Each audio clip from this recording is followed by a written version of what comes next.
الحمد لله رب العالمين والعاقبة للمتقين والصلاة والسلام على سيد المرسلين وعلى آله وأصحابه أجمعين. أما بعد فأعوذ بالله من الشيطان الرجيم. بسم الله الرحمن الرحيم. إن الله مع الصابرين. صدق الله مولانا العظيم وبلغنا رسوله النبي الأمين المكين الكريم ونحن على ذلك لمن الشاهدين والشاكرين والحمد لله رب العالمين.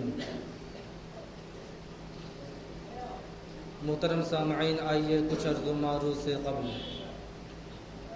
آقائے نامدار، مدینے کے تاجدار، ہم غریبوں کے غم گسار،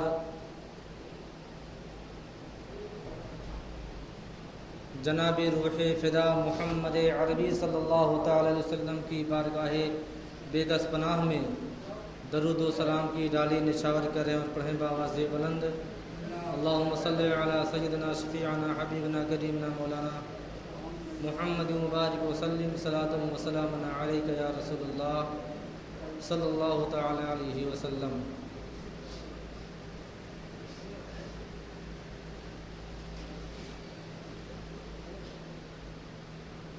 محترم سامعین،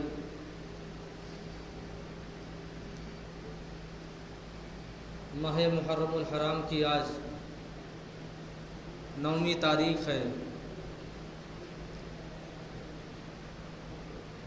اور کل بروز سنیچر 10 تاریخ 10 محرم الحرام اور یوم عاشورہ ہے.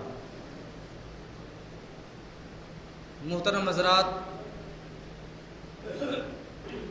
آپ کو یہ بتا دینا بہتر اور مناسب سمجھتا ہوں کہ 10ویں محرم یقیناً امام حسین رضی اللہ تعالیٰ عنہ کے یادگار کے طور پر منایا جاتا ہے اور تمام شہیدان کرب و بلا کو بڑی عقیدت اور محبت سے یاد کیا جاتا ہے. لیکن اس کے علاوہ آپ کو یہ بھی معلوم ہونا چاہیے کہ یوم عاشورہ یہ ایک ایسا دن ہے کہ اللہ تبارک و تعالیٰ کے مخصوص 10 دنوں میں جس 10 دن کی فضیلت آئی ہے ان 10 دنوں میں ایک دن یوم عاشورہ کا بھی ہے. یوم عاشورہ 10 محرم الحرام کو اس وجہ سے کہا جاتا ہے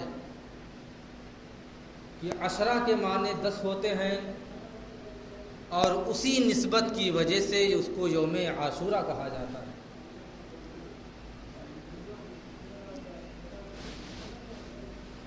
آپ تمامی حضرات بخوبی یہ جانتے ہوں گے کہ محرم الحرام کہ اسی مہینے میں 7ویں محرم کو بستی شہر میں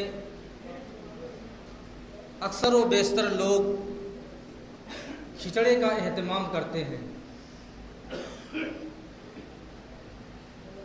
وہ بھی ایک نبی کی یادگار ہے. 10ویں محرم کو یوم عاشورہ کو اتنا مرتبہ اور اتنی فضیلت اس وجہ سے ملی کہ اللہ تبارک و تعالیٰ نے اپنے سب سے پہلے نبی حضرت آدم علیہ نبینا علیہ الصلاۃ والتسلیم کی توبہ کو قبول فرمایا.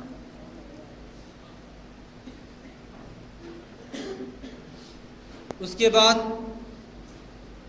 حضرت نوح علیہ نبینا علیہ الصلاۃ والتسلیم کی کشتی جو اللہ تبارک و تعالیٰ کے قہر و عذاب کی وجہ سے حضرت نوح علیہ نبینا علیہ الصلوۃ والتسلیم نے اپنے قوم کے چند افراد کو لے کر کے کشتی میں سوار تھے، اور جب اس کشتی کو اس سیلاب سے نجات ملی وہ بھی دن یوم عاشورہ کا تھا۔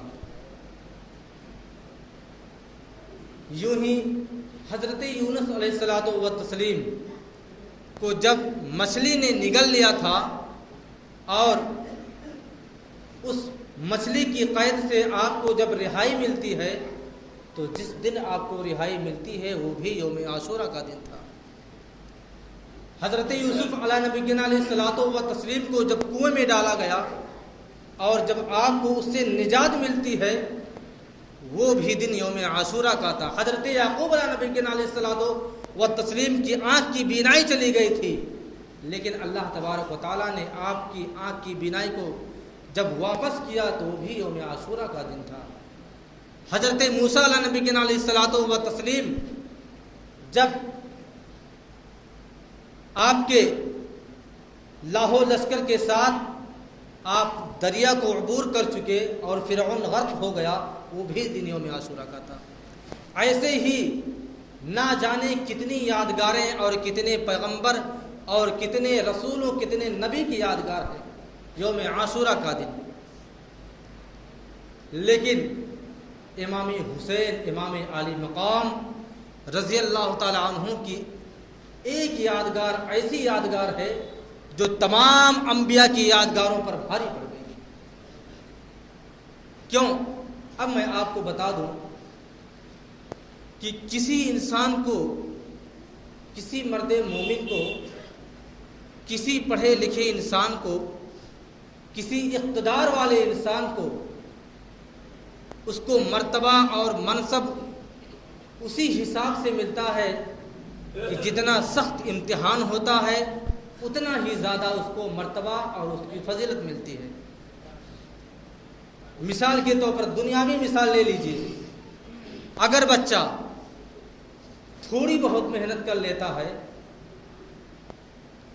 تو ہائی اور انٹر پاس کر جاتا ہے، اگر اور کچھ زیادہ محنت کر لیا تو MBBS کی ڈگری بھی حاصل کر لیتا ہے۔ اگر کوئی اسٹوڈینٹ اپنے 24 گھنٹے کے اندر کم و بیش 18 گھنٹے پڑھائی کرتا ہے اور اس کا سخت سے سخت ترین امتحان ہوتا ہے، آخر کار نتیجہ کیا نکلتا ہے کہ اتنے سخت امتحان دینے کے بعد یا تو IAS بن جاتا ہے، یا تو DM بن جاتا ہے، یا تو FDM بن جاتا ہے، یا تو جج بن جاتا ہے۔ بتانے کا مقصد یہ ہے کہ جس انسان کا جتنا سخت امتحان ہوتا ہے اس کا مرتبہ اور اس کی فضیلت بھی اتنی ہی زیادہ ہوتی ہے۔ امام حسین رضی اللہ تعالی عنہ کو مرتبہ اور مقام نواز رسول ہونے کے ناطے نہیں ملا، بلکہ امام عالی مقام کا امتحان اتنا سخت اور اتنا سخت ترین تھا کہ اللہ تبارک و تعالیٰ نے تب جا کر کے آپ کو یہ مرتبہ اور یہ فضیلت بخشی ہے۔ ایسا نہیں کہ آپ نواز رسول ہونے کے ناطے آپ کو اللہ تبارک و تعالیٰ نے اتنا بڑا مرتبہ دیا ہے، آپ کا کرب و بلا کی سرزمین پر اللہ تبارک و تعالیٰ نے اتنا سخت امتحان لیا، پھر جا کر کے اللہ تبارک و تعالیٰ نے امام عالی مقام کو تمام جنتی جوانوں کا سردار بنا دیا۔ کیوں؟ میں آپ کو بتا چکا ہوں کہ جتنا سخت امتحان ہوتا ہے انسان کا اتنا ہی زیادہ مرتبہ اور اتنی ہی زیادہ فضیلت اس کی ہوتی ہے۔ حضرت امام حسین رضی اللہ تعالی عنہ جن کی پرورش رسالت مآب حضور تاجدار مدینہ سردار انبیاء امام الانبیاء کی آغوش میں ہوا، وہ امام عالی مقام رضی اللہ تعالی عنہ نے اپنے 72 جانثار ساتھیوں کے ساتھ 10ویں محرم الحرام کو اپنے نانا جان کے دین کو بچانے کے خاطر اپنے ساتھیوں سمیت کرب و بلا کی سرزمین پر شہید ہو گئے۔ امتحان کے تعلق سے میں آپ کو ایک بات اور بتا دوں کہ ایسے اکثر انبیاء کرام بھی اس خاکدان گیتی پر گزرے ہیں جن کا امتحان سخت سے سخت امتحان ہوا ہے۔ حضرت ابراہیم علیہ نبی علیہ الصلوۃ والتسلیم کا امتحان کتنا سخت اور کتنا بڑا امتحان تھا۔ اللہ تبارک و تعالیٰ نے آپ کا صرف ایک امتحان نہیں بلکہ آپ کے ساتھ سینکڑوں امتحان لیا، اور اللہ تبارک و تعالیٰ نے ہر امتحان میں اپنے نبی کو ابراہیم کو کامیاب پایا، اسی وجہ سے خلیل اللہ کا لقب عطا فرما دیا۔ حضرت موسیٰ علیہ نبی علیہ الصلوۃ والتسلیم کا امتحان تو بہت ہی زیادہ سخت تھا۔ میں مختصر طور پر آپ کو بتا دوں کہ حضرت موسیٰ علیہ نبی علیہ الصلوۃ والتسلیم کو کے بارے میں، ان کے بچپن کے بارے میں، ان کی شیرخواری کے بارے میں وہ حضرات جانتے ہوں گے جو تاریخوں کا مطالعہ کیے ہیں، جو انبیاء کرام کی سیرت کا مطالعہ جنہوں نے کیا ہے، کہ فرعون کے زمانے میں آپ کی پیدائش ہوتی ہے، اور جبکہ فرعون کو نجومیوں کے ذریعے سے پہلے یہ بات معلوم ہو چکی تھی کہ کوئی ایسا بچہ آنے والا ہے جو میرے تخت و تاج کو نیست و نابود کر دے گا۔ فرعون نے کیا کیا تھا؟ تمام بچوں کو مروا دیا، لیکن اللہ تبارک و تعالیٰ کی حکمت عملی تو دیکھیے، اللہ تبارک و تعالیٰ کا کرشمہ دیکھیے کہ جس نبی کے ہاتھ سے فرعون کا تخت و تاج نیست و نابود ہونے والا تھا، حضرت موسیٰ علیہ نبی علیہ الصلوۃ والتسلیم اسی فرعون کی آغوش میں پرورش پا رہے ہیں۔ لیکن آپ کی شیرخواری کا زمانہ ہے، آپ کی عمر کو ابھی چند ماہ گزرے ہیں، ابھی آپ اچھے برے، کم زیادہ، نیچ اونچ کی تمیز نہیں کر سکتے تھے، ابھی آپ کی شیرخواری کا زمانہ ہے۔ بچوں کی عادت ہوتی ہے جب گود میں آتے ہیں تو بچے جب ہاتھ چلاتے ہیں تو اگر کسی کے چہرے پر نور ہے، داڑھی ہے، تو بچوں کا ہاتھ سب سے پہلے داڑھی ہی پہ جاتا ہے، سب سے پہلے داڑھی پکڑتے ہیں۔ حضرت موسیٰ علیہ نبی علیہ الصلوۃ والتسلیم کو جب فرعون نے اپنی گود میں اٹھایا تو موسیٰ علیہ نبی علیہ الصلوۃ والتسلیم نے سب سے پہلے اپنے ہاتھ کو فرعون کی داڑھی کو جکڑ لیا، اپنے دست سے فرعون کے داڑھی کو جکڑ لیا۔ لیکن داڑھی ایک ایسی چیز ہے جو بہت ہی نازک جگہ اگتی ہے، اگر کسی بچے کے ہاتھ میں چند بال آ جائیں تو جیسا معلوم ہوتا ہے جان نکل جائے گی، بہت تکلیف ہوتی ہے۔ موسیٰ علیہ نبی علیہ الصلوۃ والتسلیم نے جب فرعون کے داڑھی کو اپنے ہاتھوں سے پکڑا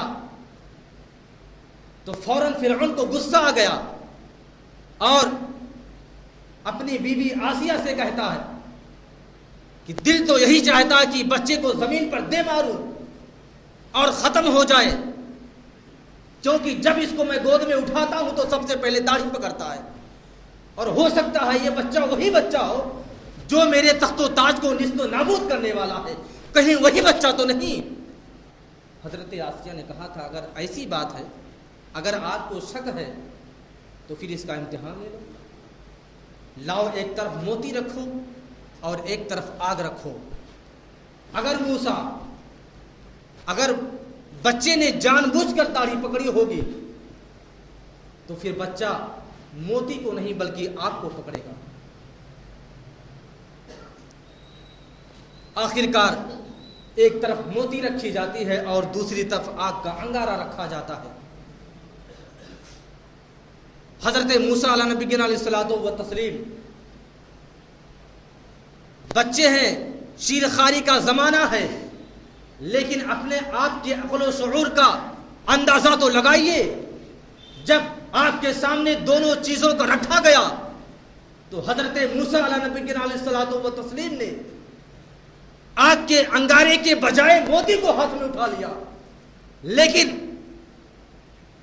خداوندی کی نگاہیں دیکھ رہی تھیں، رب تبارک و تعالیٰ دیکھ رہا تھا کہ اگر آج موسیٰ نے آگ کے انگارے کو نہیں ہاتھ لگایا تو پھر ان کی زندگی تمام ہو جائے گی۔ آج فرعون کو شک پیدا ہو جائے گا کہ شاید یہ بچہ وہی بچہ ہے جو میرے تخت و تاج کو نیست و نابود کرنے والا ہے۔ فوراً رب تبارک و تعالیٰ نے جبریل کو بھیجا، جبریل جاؤ موسیٰ سے کہو کہ آج تمہارے امتحان کا وقت ہے، آج موتی نہیں بلکہ اپنے ہاتھ میں انگارہ لے کے دکھاؤ۔ حضرت موسیٰ علیہ نبی کے الصلوۃ والتسلیم کے پاس جبریل آتے ہیں اور کان میں کہتے ہیں، اے اللہ کے کلیم، اے اللہ کے پیغمبر، اللہ تبارک و تعالیٰ کا حکم آیا ہے کہ آپ موتی کے بجائے آگ کے انگارے کو اپنے ہاتھ میں لے لیجئے۔ موسیٰ علیہ نبی کے الصلوۃ والتسلیم نے اس شیرخواری کے زمانے میں فرمایا تھا، اگر میں آگ کے انگارے کو اپنے ہاتھ میں اٹھاؤں گا تو میرا ہاتھ جل جائے گا۔ جبریل نے کہا رب تبارک و تعالیٰ کا حکم ہے، آگے کیا ہوگا آپ جانیے، آپ کا رب جانے، آج آپ کا امتحان ہے۔ آخرکار موسیٰ علیہ نبی کے الصلوۃ والتسلیم نے اس شیرخواری کے زمانے میں، جبکہ آپ کی عمر چند ماہ کی ہے، آپ نے اپنے ہاتھ میں آگ کے انگارے کو اٹھایا اور جیسے ہی اٹھایا آپ کے ہاتھوں کو انگارے نے جلا دیا۔ بس یہی تک نہیں بلکہ رب تبارک و تعالیٰ کا دوبارہ حکم آیا، اے جبریل جاؤ موسیٰ سے کہو صرف اپنے ہاتھ کو نہ جلائے بلکہ اس آگ کے انگارے کو اپنی زبان پر بھی رکھ کے دکھائے اور اس کی زبان بھی جل جائے۔ آخرکار جبریل دوبارہ آتے ہیں اور موسیٰ سے کہتے ہیں، موسیٰ اے اللہ کے پیغمبر، آپ اس آگ کے انگارے کو اپنے زبان پر بھی رکھ کے دکھائیے، اپنے منہ میں لے لیجئے۔ اب دیکھیے اللہ تبارک و تعالیٰ کا کرشمہ، اللہ تبارک و تعالیٰ کے پیغمبر نے اس آگ کے انگارے کو اپنے زبان پر لے لیا، اور جب زبان پر لیا تو زبان، آپ کی زبان جل گئی آگ کے انگارے کی وجہ سے۔ شیرخواری کا زمانہ ہے، ابھی آپ کی عمر مبارک چند ماہ کی ہے، لیکن اللہ تبارک و تعالیٰ نے اس امتحان کے بدلے میں موسیٰ کو کیا دیا؟ ہاتھ جو جلایا تھا، جس ہاتھ کو موسیٰ نے آگ کے انگارے سے جلایا تھا، اس ہاتھ کو اللہ تبارک و تعالیٰ نے ید بیضا عطا فرما دیا، اور جس زبان کو آگ کے انگارے سے موسیٰ نے جلایا تھا، اس زبان کو اللہ تبارک و تعالیٰ نے کلیم کا لقب دے دیا، اور ایسی زبان عطا فرمائی جو رب تبارک و تعالیٰ سے کلام کرتا تھا۔ اور اللہ تبارک و تعالیٰ نے آپ کے ہاتھ کو ایسا معجزہ عطا فرمایا کہ جب بھی حضرت موسیٰ علیہ نبی کے الصلوۃ والتسلیم رات کی اندھیری رات میں جب اپنے ہاتھ کو بلند کرتے تھے تو آپ کے ہاتھ میں ایسی روشنی آتی تھی کہ سورج بھی اس کے سامنے پھیکا پڑ جاتا تھا۔ بتانے کا مقصد یہ ہے کہ امام عالی مقام رضی اللہ تعالیٰ عنہ کا امتحان کتنا سخت اور ترین تھا۔ آپ کا تمام خانوادہ امام زین العابدین کو چھوڑ کر کے آپ کے ساتھ، یہاں تک کہ آپ کی گود میں جو بچہ تھا جن کا نام علی اصغر ہے، وہ بھی کربلا کی سرزمین پر شہید ہو گئے۔ امام حسین رضی اللہ تعالیٰ عنہ نے اتنا سخت ترین امتحان میں کامیابی حاصل کی، اور آخرکار اللہ تبارک و تعالیٰ نے اس کے بدلے میں آپ کو کیا دیا؟ اللہ تبارک و تعالیٰ نے اس کے بدلے میں آپ کو تمام جنتی جوانوں کا سردار بنا دیا، اور اللہ تبارک و تعالیٰ نے اعلان بھی کیا کہ میرے نبی کا نواسا امام حسین تمام جنتی جوانوں کا سردار رہے گا۔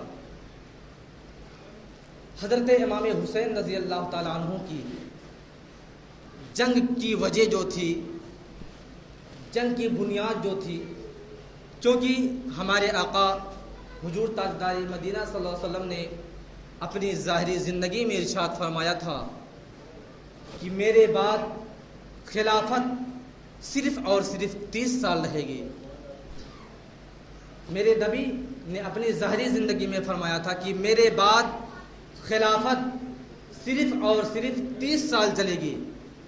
اب 30 سال کا حساب کیسے لگایا جائے؟ سب سے پہلے خلیفہ حضرت ابو بکر رضی اللہ تعالیٰ عنہ کی ذات بابرکات ہے۔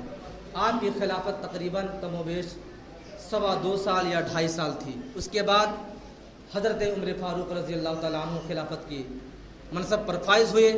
آپ کی خلافت کم و بیش 10 سال تھی۔ اس کے بعد حضرت عثمان ذوالنورین رضی اللہ تعالیٰ عنہ کی خلافت آئی۔ آپ کی خلافت کم و بیش 12 سال تک تھی۔ اس کے بعد حضرت علی مرتضیٰ رضی اللہ تعالیٰ عنہ کی خلافت آئی۔ آپ کی خلافت کم و بیش 4 سال تک تھی، اور اس کے بعد آپ کے بڑے صاحبزادے حضرت امام حسن رضی اللہ تعالیٰ عنہ خلافت کے منصب پر فائز ہوئے، اور ان کی خلافت کم و بیش 6 مہینہ یا 8 مہینے تھی۔ ان تمام سالوں اور مہینوں کا جب حساب لگایا جاتا ہے تو پورے 30 سال اترتے ہیں۔ کتنے سال؟ پورے 30 سال اترتے ہیں۔ اور میرے نبی نے اپنی ظاہری زندگی میں کیا فرمایا تھا کہ میرے بعد خلافت صرف اور صرف 30 سال رہے گی، اس کے بعد ختم ہو جائے گی، اس کے بعد جھگڑوں میں لوگ مبتلا ہو جائیں گے۔ بتانے کا مقصد یہ ہے، کل یوم عاشوراء ہے، آپ تمام حضرات سبیل کا اہتمام کریں، پانی کا اہتمام کریں، حضرت امام حسین عالی مقام رضی اللہ تعالیٰ عنہ کی خوب یادگار منائیں، اور ان کے بارگاہ میں عقیدت اور نذرانہ پیش کرنے کے لیے سب سے زیادہ جو ثواب اور سب سے زیادہ جو اہمیت کا حامل ہے، سب سے زیادہ یہ ہے کہ شربت اور پانی کا انتظام کیا جائے۔ سب سے بڑے ثواب کا کام ہے۔ اب ہر شخص چاہے امیر ہو یا غریب ہو، ہر شخص پانی کا تو انتظام کر ہی سکتا ہے۔ لوگ دیکھیے، جہاں لوگ زیادہ عقیدت کرتے ہیں، امام حسین رضی اللہ تعالیٰ عنہ کے چاہنے والے ہیں، وہ ڈھول باجا نہیں بجاتے، بلکہ 10 دن پروگرام کا انتظام کرتے ہیں، محفل میلاد کا انعقاد کرتے ہیں، تاکہ امام حسین رضی اللہ تعالیٰ عنہ کے سیرت کے متعلق پورا لوگ سماعت کرتے ہیں۔ اور اس کے علاوہ یوم عاشوراء کے دن بہت سے حضرات سبیل اور پانی کا انتظام کرتے ہیں۔ آپ تمامی حضرات سے بھی جہاں تک ہو سکے گا امام حسین رضی اللہ تعالیٰ عنہ کی بارگاہ میں اپنی عقیدتوں کا نذرانہ پیش کریں، اور ڈھول باجے اور تعزیہ داری سے دور رہیں، کیونکہ یہ بالکل ڈھول باجا تو بالکل ناجائز و حرام ہے، اور اس سے دور رہنا ہم مسلمانوں کی عافیت ہے۔ اللہ تبارک و تعالیٰ کی بارگاہ میں دعا ہے کہ اللہ تبارک و تعالیٰ ہم تمامی مسلمانوں کو محرم کے اندر جو غیر اور ناجائز رسومات ہیں ان سے بچنے کی توفیق و رفیق عطا فرمائے۔ ہم تمامی مسلمانوں کو حضرت امام علی مقام رضی اللہ تعالیٰ عنہ سے عقیدت و محبت کرنے کی توفیق و رفیق عطا فرمائے۔ وآخر دعوانا الحمد للہ رب العالمین۔ السلام علیکم ورحمۃ اللہ وبرکاتہ۔